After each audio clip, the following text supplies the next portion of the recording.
Agora, nós vamos ouvir a última palestra do dia de hoje. E é uma palestra que vai tratar sobre a diversidade de valores humanos para um futuro mais inclusivo. Nós vamos ouvir agora Ken O'Donnell. O Ken é coordenador para a América do Sul da Brahma Kumaris. Na verdade, ele é um dos fundadores da Brahma Kumaris no Brasil. Ele já trabalha à frente da Brahma Kumaris aqui no Brasil há mais de 40 anos. Ele é praticante e professor de meditação desde 1975. É autor de 19 livros sobre desenvolvimento pessoal e de organizações, sendo alguns publicados em diversos idiomas. O Ken tem uma história incrível, uma experiência de vida diversa. Ele se aventurou com mochila nas costas, violão debaixo do braço, viajou o mundo, foi estudar meditação, leu todos os grandes livros sagrados, se tornou um grande yogi e hoje ele está aqui para compartilhar essa experiência e nos orientar, nos dar dicas para caminhos de construção de valores humanos mais diversos para um mundo mais inclusivo. Ken O'Donnell, a palavra é sua. Olá a todos. É com grande prazer que participo deste festival sobre a diversidade. É certamente uma oportunidade para compreendermos não só todas as cores de nossas crenças e culturas, mas também o que realmente está por trás de nós, como seres humanos. O que nos faz funcionar e que eu tenho que fazer para funcionar melhor.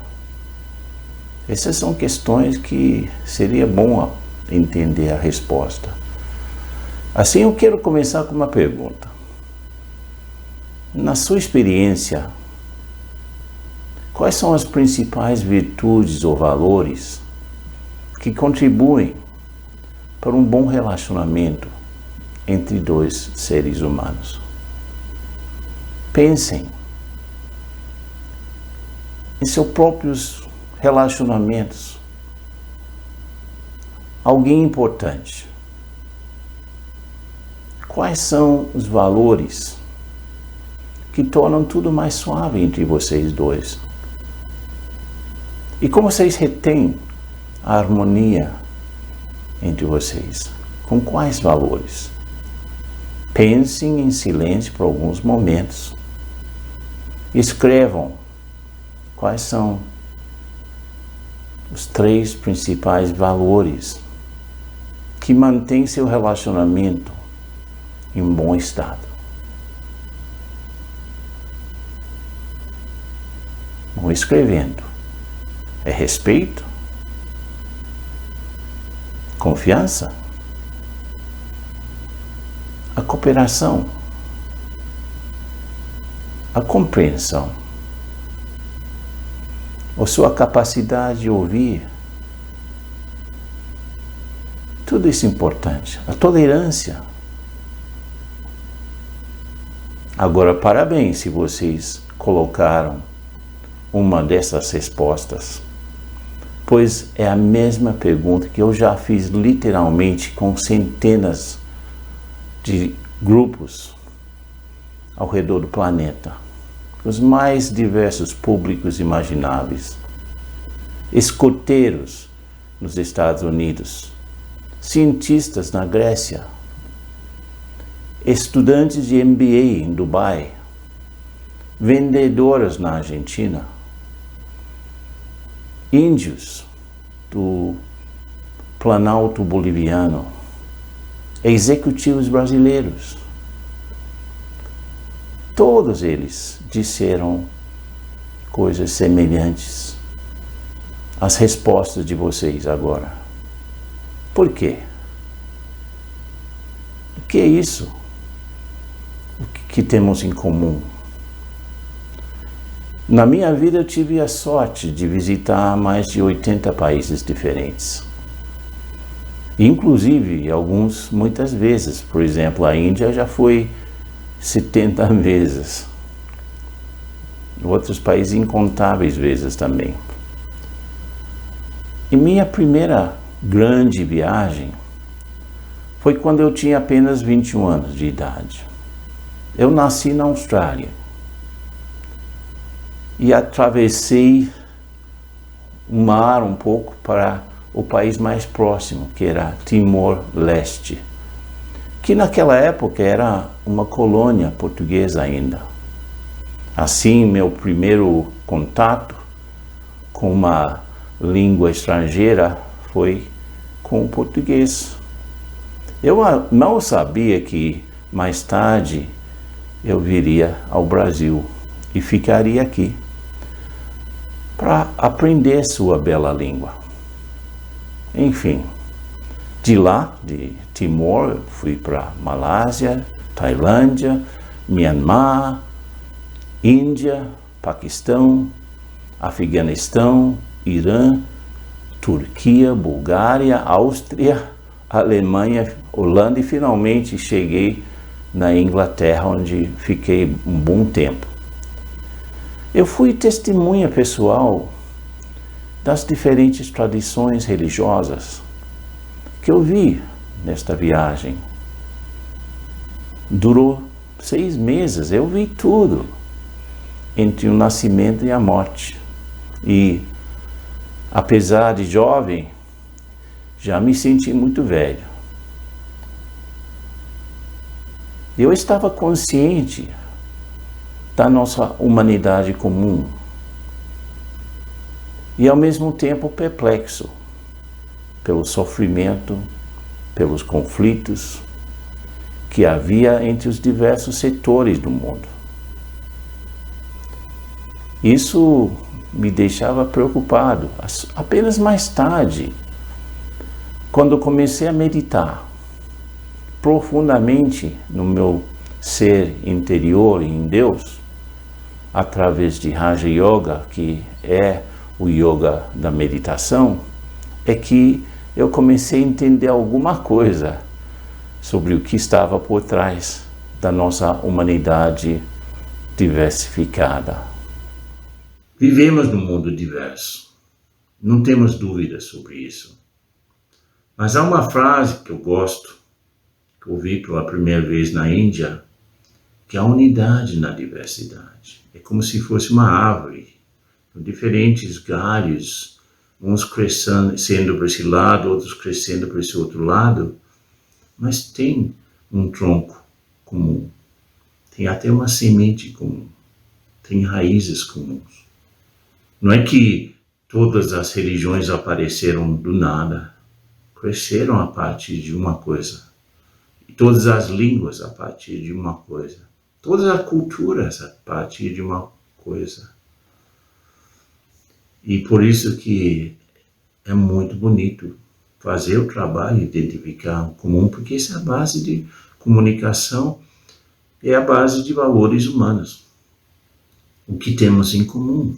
Inclusive a palavra comunicação significa compartilhar o que temos em comum, que pressupõe o que temos de reconhecer, que eu tenho em comum com meus interlocutores todos. O que uma mulher e um homem têm em comum? O que é um budista e um cristão têm em comum? O que é um russo e um americano têm em comum? São coisas que precisamos reconhecer. E aí, a prática de valores se torna mais fácil, assim. Você vê aqui, são 2 mães, naquele momento de júbilo, de ter dado à luz, de ter esperado vários meses, de ter passado por até complicações, por dores, certamente, e finalmente nasceu o filho. É um milagre. E você vê a ternura nos olhares. Você tem são mães diversas, de culturas diferentes, mas certamente é a mesma expressão de amor, mesmo sentimento de júbilo. E infelizmente acontece o seguinte: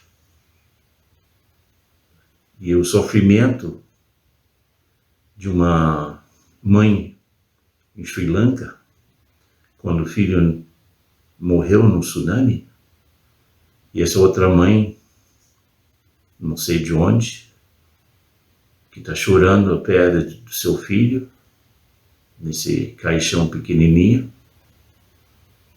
O pesar, o sentimento de perda, essa tristeza profunda é comum. Então não são apenas valores bons que temos em comum com outros. Ou seja, uma mãe do Sri Lanka, uma mãe cristã, talvez americana, sente o mesmo amor pelo filho. E também sente a mesma perda do filho e se perde. É o mesmo sentimento, independente das crenças e culturas. Ou quando alguém recebe um prêmio, fica alegre, lisonjeado, leve, que bom, me reconhecer o meu trabalho.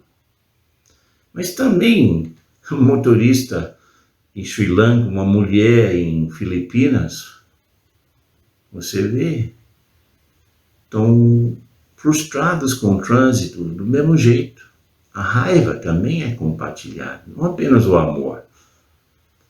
Então as emoções fortes e positivas, emoções negativas e fortes são parecidas, independente da cultura. E talvez os xingamentos são os mesmos.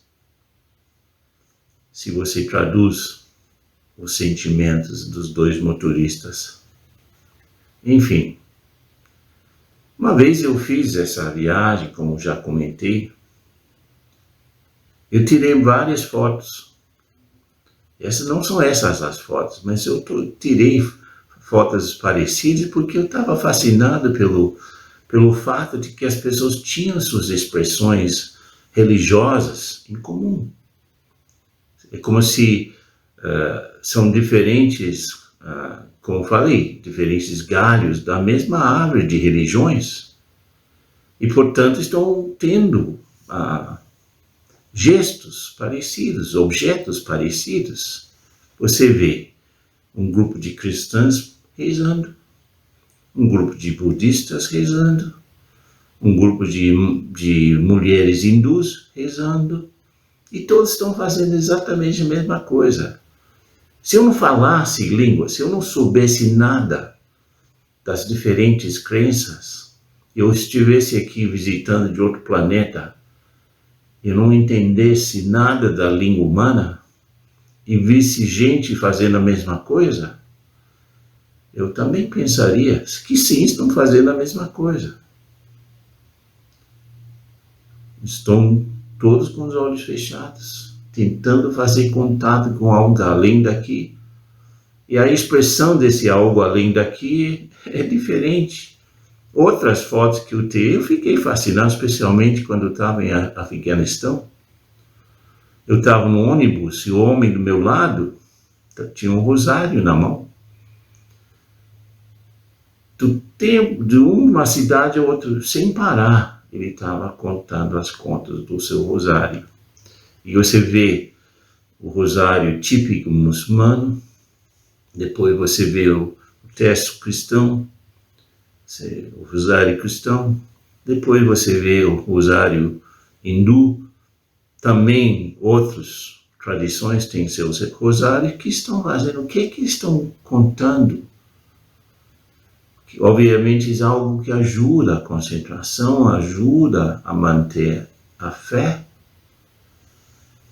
mas estão fazendo a mesma coisa, com propósitos diferentes talvez, com palavras diferentes certamente, mas estão com o mesmo gesto. Por que os cristãos fazem o sinal da cruz aqui, os hindus colocam um ponto aqui, e por que os muçulmanos, quando saúdam, tocam aqui em primeiro lugar, depois assim, saúdam? E quando nós fazemos uma besteira, que fazemos com a mão? Ai! E até diz, ai meu Deus do céu. Porque não é, obviamente, o corpo que fez o besteira, né? mas é o ser pensante que errou. E aí está aqui dentro. E está aqui dentro para todos os seres humanos, independente de seus lugares no planeta.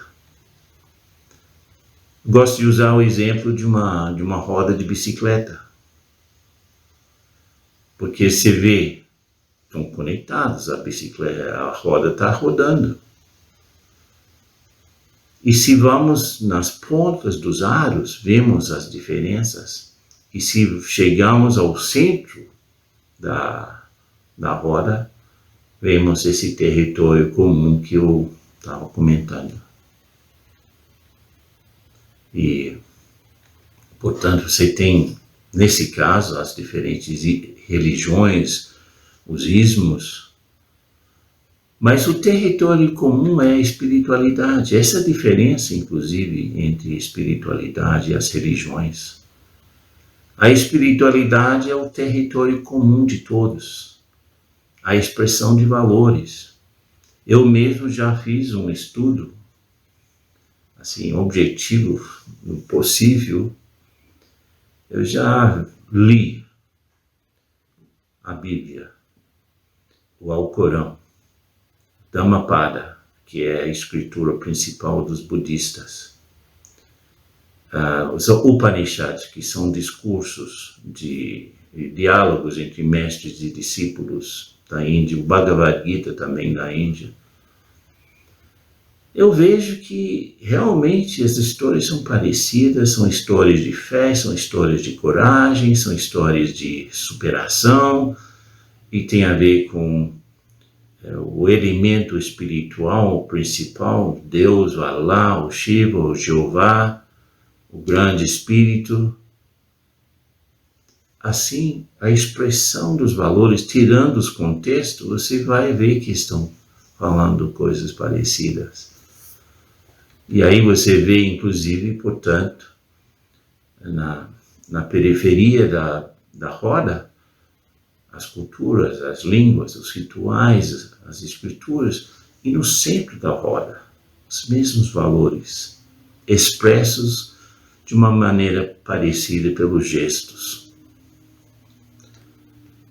E, às vezes, eu penso que o maior problema entre as diferentes culturas é o fato que não falamos as mesmas línguas, mas são as mesmas palavras às vezes. E não entendemos que são parecidas. E eu quero contar uma história que realmente me impactou muito. Porque no fim do ano 2004, eu estava na Índia, num programa com o presidente de uma das maiores empresas do mundo para a região Ásia-Pacífico. E aconteceu o tsunami no dia 26 de dezembro de 2004. Devastou muitos países.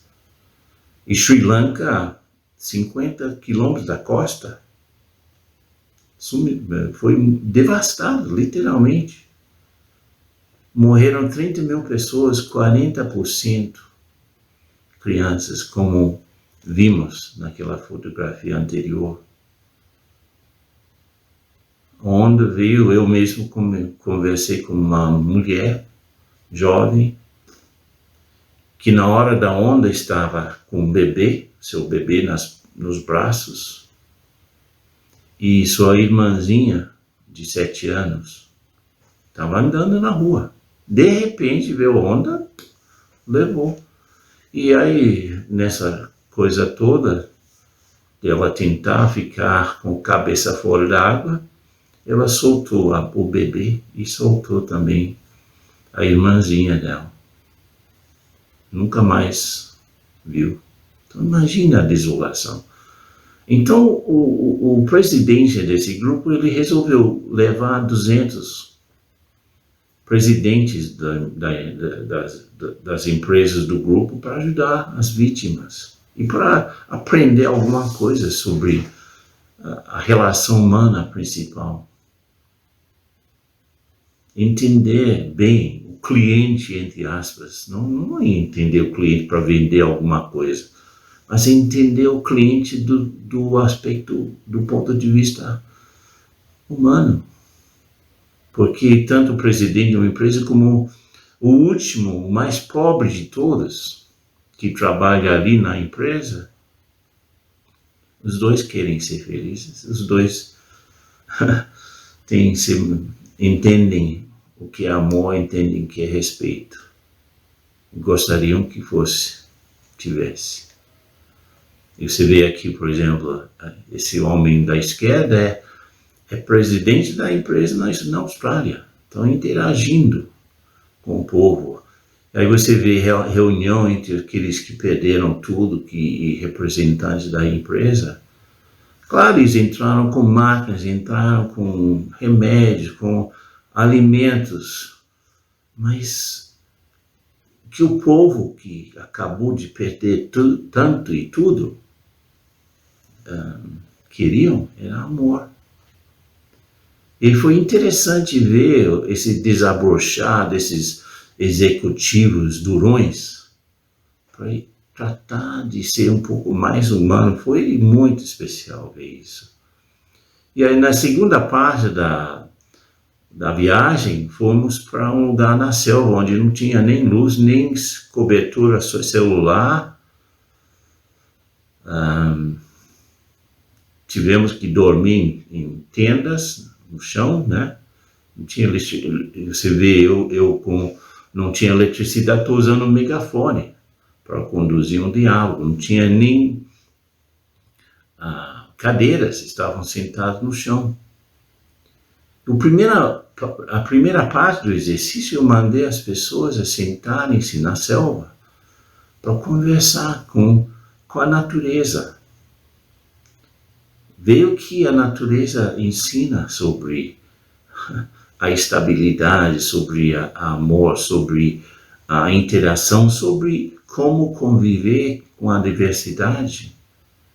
Aí voltaram com tantas experiências que você vê nos rostos deles, leves, depois de viver vários dias com o coração na mão, vendo essa tragédia, estavam começando a desabrochar, os valores estavam saindo lá de dentro. E aqui tem gente de 11 países interagindo nesse nível. Por isso que eu coloquei isso como exemplo. São os mesmos valores, independente das culturas. Outra experiência que eu quero comentar, de uma época que nem internet tinha. Vocês podem imaginar, fazer um projeto como o Brahma Kumaris, que é a organização que eu sou coordenador na América Latina. Somos uma organização consultora da ONU. E já fizemos muitos projetos dedicados à ONU, em diversos lugares. Esse projeto em 88, 89, Cooperação Global para um Mundo Melhor, foi um projeto que envolveu centenas de milhares de pessoas em 120 países. Então não foi uma coisa pequena. Eu quero usar esse exemplo porque o projeto elucidou valores. E a partir dessa pesquisa enorme, numa época quando não tinha nem, WhatsApp, essas coisas, não tinha. O meio de comunicação era fax, e-mail. Então, foi espetacular e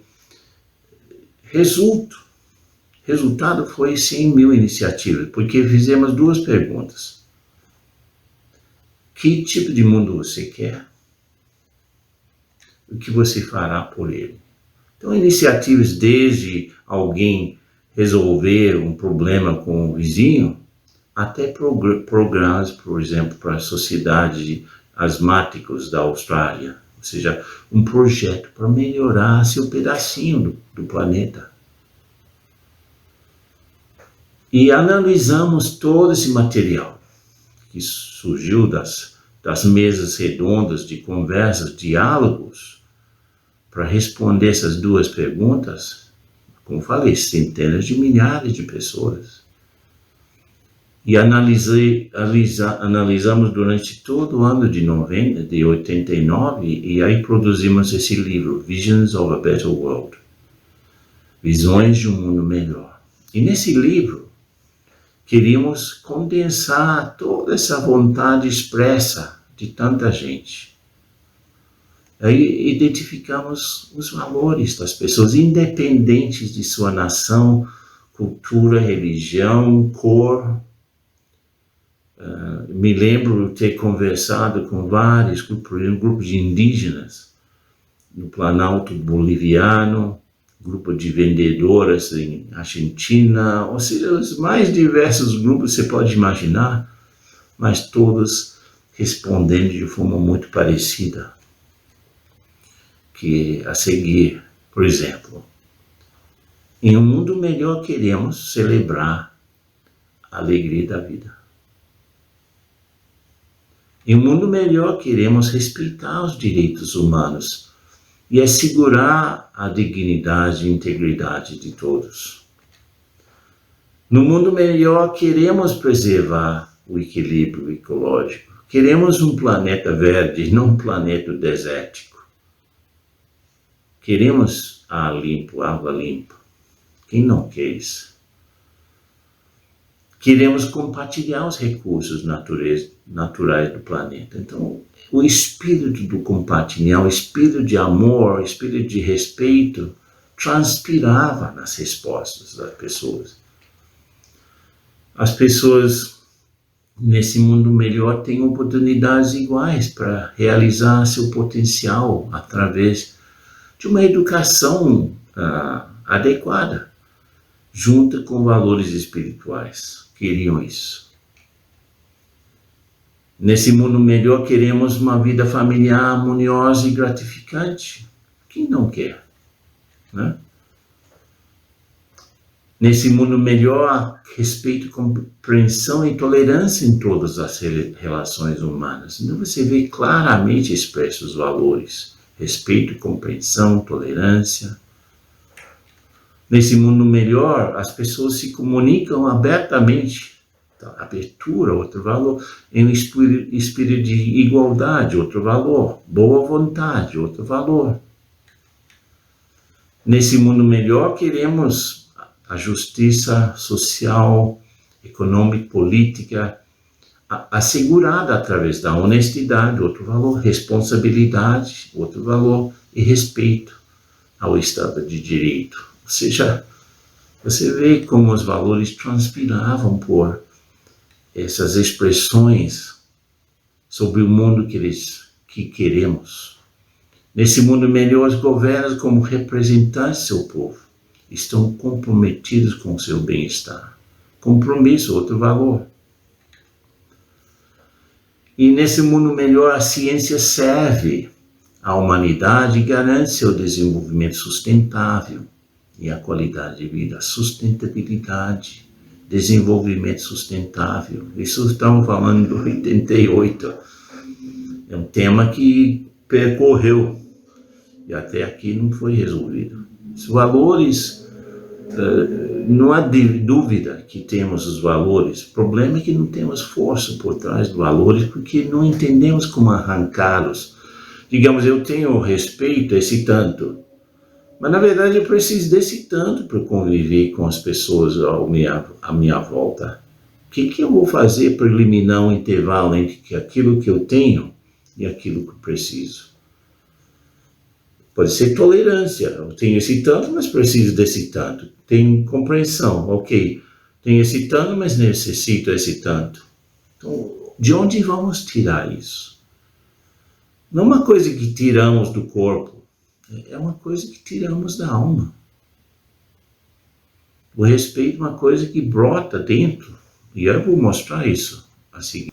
Esse exemplo do iceberg, você vê nesse Photoshop de um iceberg, 10% são visíveis e 90% não.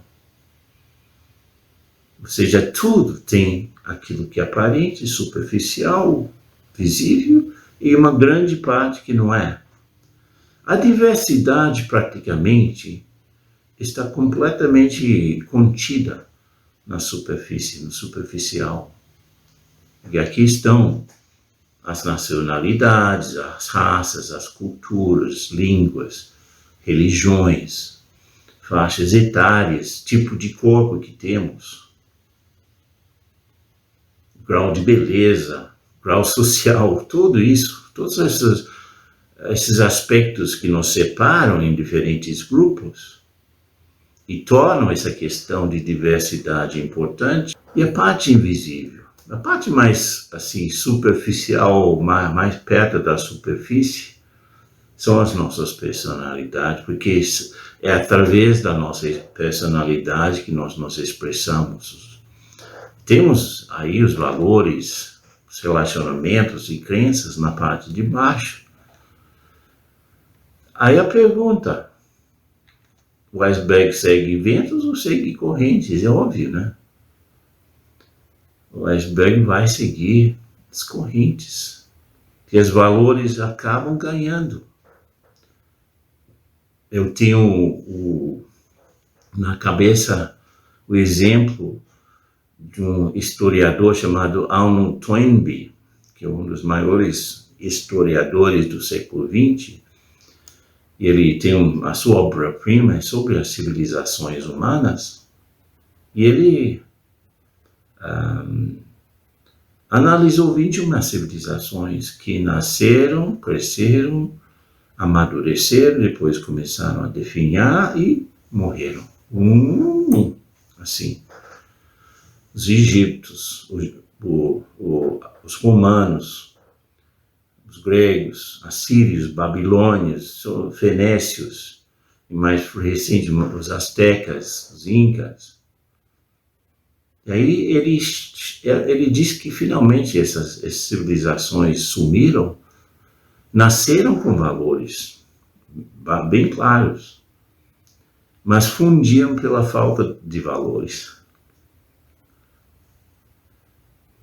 Conforme o tempo ia, em todas essas civilizações, ele notou duas coisas: a concentração de riqueza e poder nas mãos de poucos, e segundo, a incapacidade de fazer as mudanças a tempo, as mudanças necessárias a tempo. Então hoje, no nosso mundo atual, uma concentração absurda de poder e riqueza nas mãos de poucos indivíduos. Tem 3 homens mais ricos que 50 países, por exemplo. E a incapacidade de fazer as mudanças necessárias de acordo com o que, digamos, pega o exemplo da mudança climática. Não estão fazendo as mudanças necessárias. Aí, se seguimos o modelo de 21 civilizações anteriores, morremos. A humanidade não morre, porque os valores acabam renascendo, fazendo renascer algo especial. É isso que estamos testemunhando nesse momento.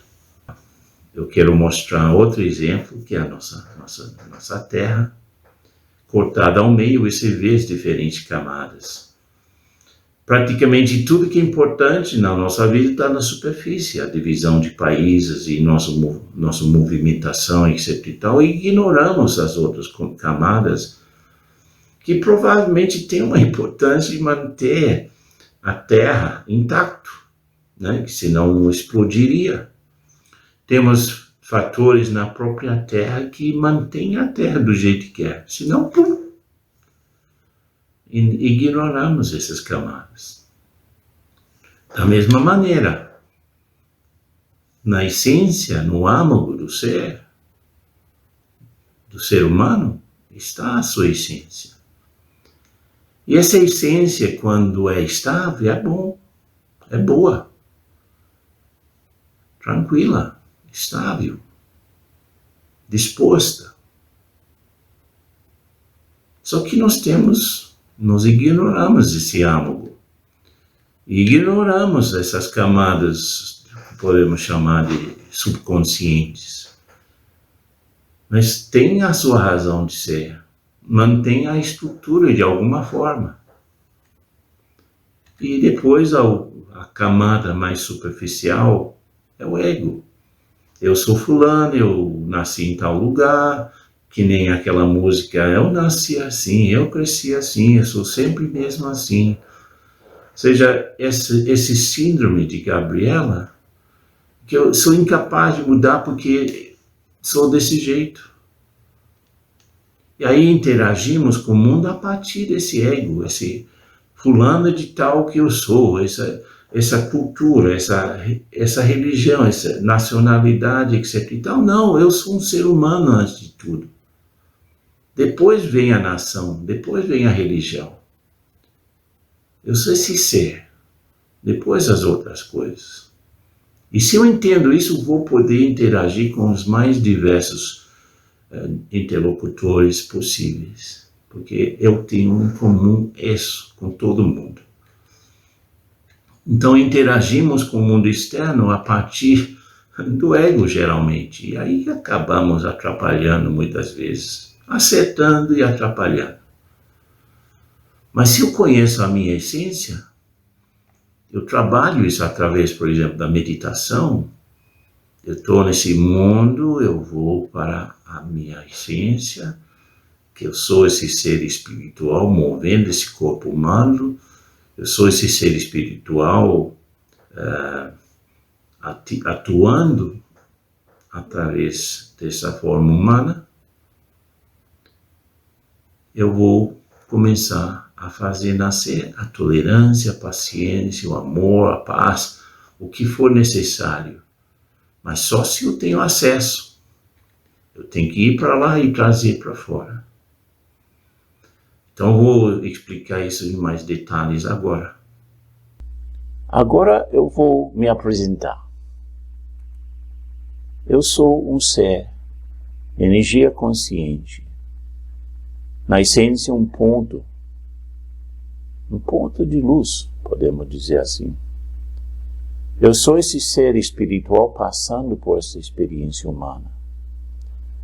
E o que temos em comum com todas? Somos todas, na essência, muito parecidos.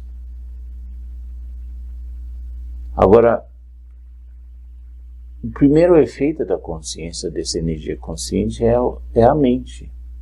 Os pensamentos, os sentimentos, as emoções, os desejos. E depois vem o intelecto que trata de formar as redes da mente, ou seja, algo que controla, que organiza essa atividade mental, que é absolutamente essencial. Ou seja, a primeira expressão e depois temos de organizar essa expressão. E essa expressão surge na forma de personalidade. E aí as diferenças começamos a ver com mais claridade, a diversidade de personalidades. E aí formam-se diferentes aspectos da personalidade e quando entramos em contato com alguém mais, pode ser que haja algo que gere uma afinidade, que gere interesse, atração até. E queremos conhecer esse indivíduo.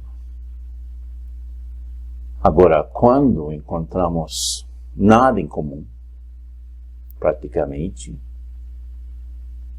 especialmente quando estamos em polos opostos de uma questão, isso gera conflito. E quando encontramos alguém com quem temos bastante coisa em comum, uma afinidade maior pode gerar outro tipo de problema. Agora, raras vezes criamos uma relação independente dessa mente diferente, desse intelecto diferente, desses aspectos de personalidade completamente diferentes. Ou seja, dois seres tão diversos. Às vezes, conseguimos penetrar as cascas da personalidade e essa organização da mente e sua atividade, e conseguimos ver a alma do outro lado. Ou seja, conseguimos uma conexão de ser para ser. Esse é algo muito poderoso e autêntico. Estou realmente convencido de que se formos capazes de enxergar, não apenas além das diferentes cores e gêneros e culturas dos nossos corpos, temos uma boa chance de criar relacionamentos duradouros com qualquer pessoa, em qualquer situação. Também vou terminar com uma pergunta. Como comecei com uma pergunta, vou terminar com uma. Traga na tela de sua mente alguém com quem você se sente proximidade, que é importante para você, mas que é muito diferente de você. Pense em que vocês têm em comum. Ambos provavelmente querem amar e ser amados. Os dois provavelmente querem entender e ser entendidos. Ambos provavelmente estão procurando a felicidade nas suas vidas. E ambos provavelmente preferem ser pacíficos do que estar sem paz. Portanto, voltem sempre a essas 4 qualidades especialmente, e aconteça o que acontecer em seu relacionamento, a base da harmonia será compreender a natureza fundamental do amor, da compreensão, da felicidade e da paz.